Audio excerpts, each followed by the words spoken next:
Finishing up the last touches.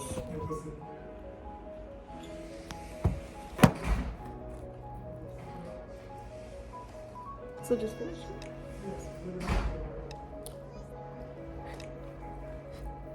Cute. Now I gotta moisturize my hands though, because my hands are extra dry. But we'll be back. I gotta do these chores, y'all. And I'm trying to protect my henna from getting damaged because of the water. Or trying to preserve it a little bit longer. Give it long life. But I don't know where the heck the other glove is, because being off balance is not it. But I'm about to play some music, knock these chores out, and then we'll get into tonight's conversation, I guess. And I need me coffee. I didn't drink coffee all day today. Can you tell I'm cranky? That's a promise. That's a promise. That's a promise. Okay, so yeah, I'm gonna do my stuff, play some music, and you know, but I can't keep the music in here. You know how YouTube be. What is sharp? This is my song though. You gave your life for me, that I be saved, yeah. Now I can say all things are new. The Lord's changing me, y'all. Something is sharp in here. It's been a minute. Okay. Oh, he still calls me his own. Oh, it's true, it's true. Say, where does victory belong?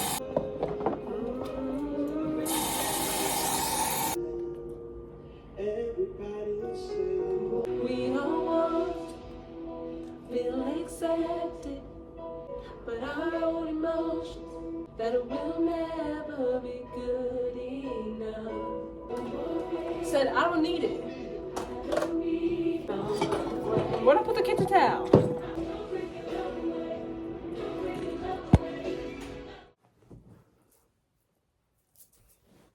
I'm finally here, so I guess it's time to talk about it now. I'm not going to lie. I was tired, I got busy, and I was lazy, so I didn't get to, in a way, write out like the script and stuff to have my thoughts organized to talk about it. So I don't even know if I could even, you know what I'm saying, like talk about it. And y'all know me, I'm like queen of getting sidetracked, but we're gonna try to stay focused. I have the gist, you know, I know what I want to talk about. It's just, you know, sometimes you forget information and stuff like that. But yeah, I'm here. Hi. And let's talk about it. I don't know where exactly to begin, but I know that I want this title to be, I guess, just to sum it all up, this was my attempt of searching for love alone. When I say searching for love alone, I'm talking about besides, outside of God. Learn from me. You will never, and you cannot, it is like completely impossible, find love without searching for God. You cannot find it. It is impossible. I'm telling you this right now. You can find lust, infatuation, good feelings, a good time, a long time too. Let's be for real. You can find stuff that mimics love or mocks love. You can find stuff that looks like love, but you cannot find true love. You cannot even define, you know what I'm saying, true love outside or beside God. So I've come to find that out years later of searching for love alone, coming to find out that if I am searching for love, I have to be seeking God, because there is no way, excuse the outside noise, but there is no way that I could find love without looking for him, because God is love.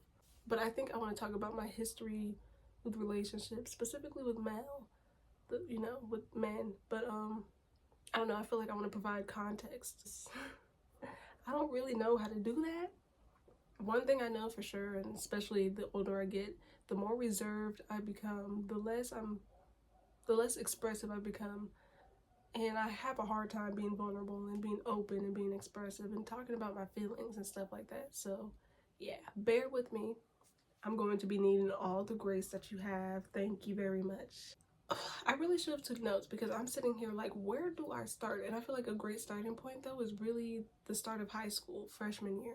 When I tell you I told myself that freshman year was going to be a test trial year for me, like literally all I did freshman year was mess around. I didn't take school seriously and ended up having to take summer school for my favorite subject, English. I'm like, what? How is this even possible? But ended up having to take summer school to make up for the slack. I was athletic, you know, just came from being athletic in middle school, doing basketball, color guard, dance, you know, that. And then went from basketball, color guard, dance to cheer, and then cheer to wrestling, wrestling to track and field.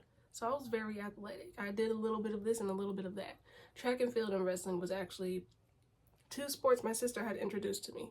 Color guard, I believe, was a sport that I had introduced to her. But yeah, so I messed around freshman year, and also freshman year, this is when I'm starting to, you know, be introduced to these boys or whatever, you know, crushing, big crushing or whatever on these boys, these little boys. But I found a dude, I'm like, At this time, I could confidently say I did not know God. Now, I was raised in this faith, being Christianity. That's the faith that my mom introduced to me. So I just went with it, you know what I'm saying? Because that's the only thing that I knew. By the time I'm 14, I didn't pray as much as I pray now. I didn't really have a life with God in it. I didn't read my word, none of that.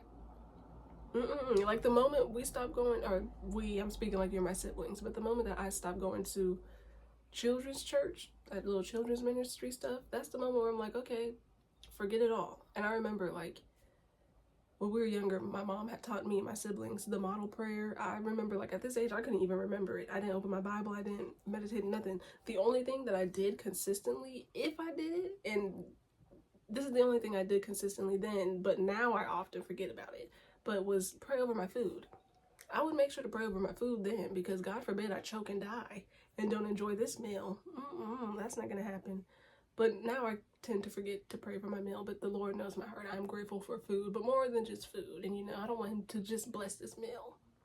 You know, bless this home. You know what I'm saying? Bless these hands.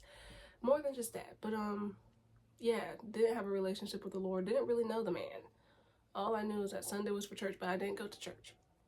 Still kind of don't go to church, but, you know, I'm not neglecting spending time with him. I'm actually in my word and all that stuff. So meeting with these boys, hanging out after school, well, it was my favorite thing to do. I would get my snack, walk with my homegirl, we'll get our snack, and then we'll dip. Peace. I'll hang after school. Started hanging after school a lot more when I didn't do sports, which it was fun. It was a time. Football games and stuff, I love being a cheerleader because you get that front row seat. I didn't like cheer as much, or at least that team. I was more so competitive cheer. I come to find that out after doing cheer in school. It was great to be up close, you know, on the sideline. I'm just trying to gather my thoughts. But yeah, I wouldn't say I was a relationship person in high school or ever. Honestly, when I was 14, I knew what I wanted for myself in the future. The future that I saw for myself was me in my home with my dog, because I'm a dog girly. I love dogs. Yeah, that's the future that I saw for myself. No babies, no partner, just me, myself, and I, and my little dog, and we just chilling, right? But I wasn't interested in dating, but I like men. You get what I'm saying? So I wasn't really pursuing relationships, but if anybody, you know, had a thing for me or whatever, I would entertain it. Okay, grab it on my booty. And I let that happen, like, girl, ew. But I would entertain it or whatever. So a few situationships, but nothing serious, nothing real. Anybody who wanted a real relationship with me, and I'm so mad about it, y'all. I'm so mad about it. I kind of just pushed them away. You're not my type. No, absolutely not. I guess in high school, being a freshman, I was in, what was it? What they be saying? I was here for a good time, not a long one. Yuck.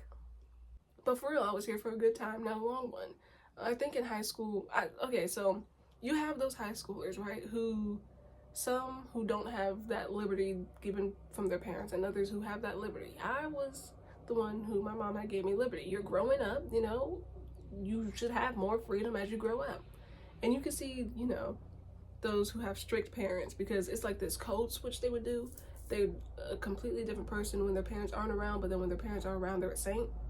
Yeah, but I didn't have to fake it. I didn't have to fake anything. But I will say that I did live that Gemini lifestyle, since we're known to be two-faced.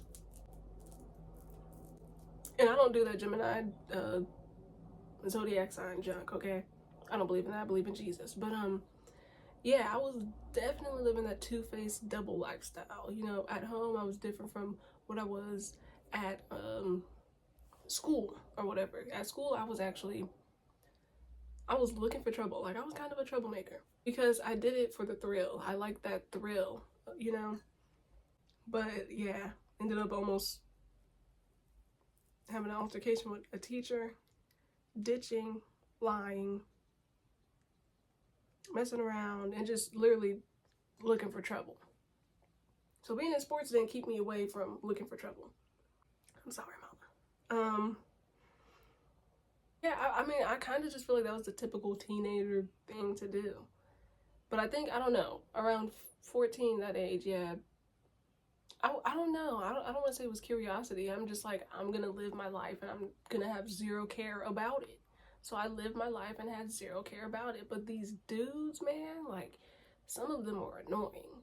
Like, leave me alone. You thought we were a thing because we kissed. And we was feeling on each other and stuff. You thought we was a thing. Again, I'm speaking from my mindset back then. Now I'm just kind of, it's very cringy, and I have to have a lot of grace with myself and forgiving myself for even, you know, it's just nasty, y'all. It's just nasty. Yeah, it was just, yeah, I was a player. Not anymore. Not anymore. But I was then. But not anymore. Let's see. I don't know, around the time I know I did have one friend that I did actually, like, I really did like him. I really did like him. But I was mad at him because it was, I believe it was a game night. I'm going to remember this. It was a game night or whatever. And I'm over here just chilling, minding my business. I don't know what happened in the middle of this or whatever, but all of a sudden I just know that I'm getting called a hoe. Whoa, I ain't never did that. Listen, I was focused on one man at a time, but I ain't never did that. But that stuck with me. I'm like, oh, so I'm a hoe, okay. I had this thing that if you said that I was something and it was like something negative or something bad, okay, I'm gonna prove it to you. All right, bet. But just don't piss me off and we could be cool. But I'm a hoe, okay? Bet. Let me show you what a hoe is. Bet, okay? That was my mentality back then. Now, if somebody calls me a name, I just be like, I'm more confident in who I am. I know who I am. You get what I'm saying? So that name, that title holds no weight when you know who you are. But when you don't, it'd be like, you kind of take it personal because it's like, you don't know who you is, so what in the world? Hold up. Starting at the age of 14, I think that my relationship with men was either non-existent or just very sexual. Like, there was no in between. It was either black or white. There was no gray. And all the good men, I'm like over here, all the good men, I wasn't thinking right, y'all. I would never forget this dude. And I remember senior year when I actually was like giving my life to God. Now we just came out of quarantine or whatever. I saw this dude who, you know, he wanted me to be his girl back in freshman year, I believe. I'm like, boy, bye. First of all, you're shorter than me. Like, that means a thing. But then I saw him that year. I'm like, I should have been with you, bro. You was trying to help me out. I mean, you was romantic, you know, walking me to my class or whatever. These other dudes ain't never walked me to my class. And he was willing to walk me to my class, even though he mistaken me for my sister. But you tried. You get what I'm saying? You was trying to learn me. You was trying to get to know me. You didn't know me that much. But, yeah. Very romantic. Love it. But, yeah. That was pretty much high school for me. Before quarantine. It was just boys and drama and mess and attitude and ditching, lying, trouble this, trouble that. Quarantine hits. Like, what? No more sports, no more drama, no more trouble, no more lying, no more ditching. I gotta be at home and I'm forced to sit with myself all alone. I mean, that's when everything changed. And I think COVID, that period of quarantine, and I still believe this, like, I firmly believe this, that period was less of a quarantine for me, more of a time of consecration, because I was in my word. When I tell you, let me show you. Let me show you.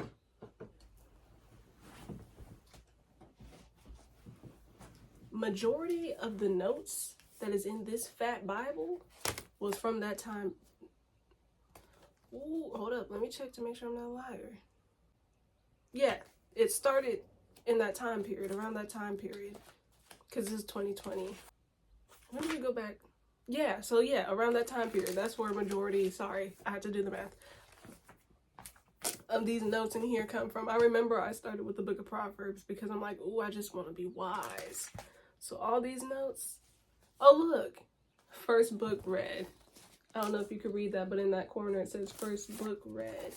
I started with this book, took them notes or whatever, and I was feeling like, I was like, oh my goodness, this is when I started to fall in love with my Bible, for real, for real. Fall in love with the word, and I got to learn a lot about the Lord. And my life began to change before I even knew it. You know, my desires began to change, things I was attracted to. I want to be a different person completely because I got into this. I no longer want to be the way that I was. And I changed, you know what I'm saying? So I started to get my life together and my desires start to shift. Now I'm like, I don't want to be on social media just making posts about myself.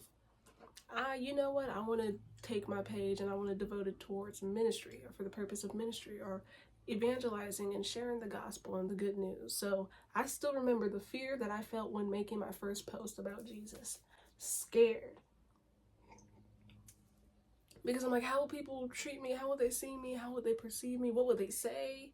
Because I know it was going to offend some people, but it honestly went better than expected. Not much people said anything at all, actually, and it gave me the courage to keep going.